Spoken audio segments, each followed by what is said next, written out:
আলহামদুলিল্লাহ, আজ 17 নভেম্বর 2025 বাংলাদেশের মানুষের জন্য একটি আনন্দ ঘন উপলক্ষ তৈরি হলো।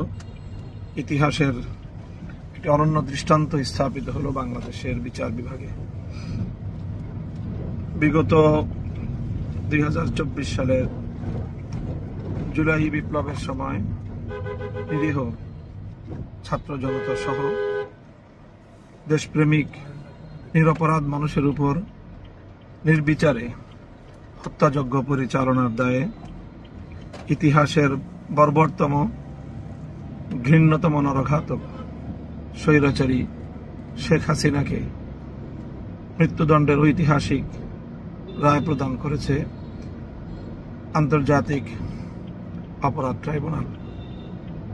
আমরা মনে করি এই বিচারের মধ্য দিয়ে প্রমাণ হলো জুলুম, অত্যাচার এবং মানুষের অধিকার হরণ করে নিস্তার পাওয়া যায় না। দাম্ভিক স্বৈরাচারী শেখ হাসিনার এই পরিণাম বাংলাদেশের আগামী সকল শাসকদের জন্য একটি দৃষ্টান্ত হয়ে থাকবে। নিরীহ মানুষের রক্তে আর কারো হাত রঞ্জিত না হোক। নিহত শাহাদাতপ্রাপ্ত বীর শহীদানদের আত্মার মাগফিরাত কামনা করছি। সেই সাথে যারা আপনজন হারিয়েছেন, আজকের ঐতিহাসিক রায়ের মধ্য দিয়ে তাদের অন্তর কিছুটা প্রশান্তি লাভ করবে, সান্ত্বনা পাবে।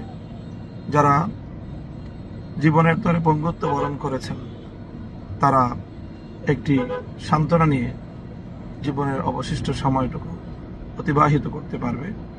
বাংলাদেশ ফ্যাসিবাদ মুক্ত, স্বৈরতন্ত্র মুক্ত একটি সুন্দর বাংলাদেশের দিকে এগিয়ে যাবে প্রত্যয়দীপ্ত কদমে। সেই প্রত্যাশা ব্যক্ত করছি আমরা।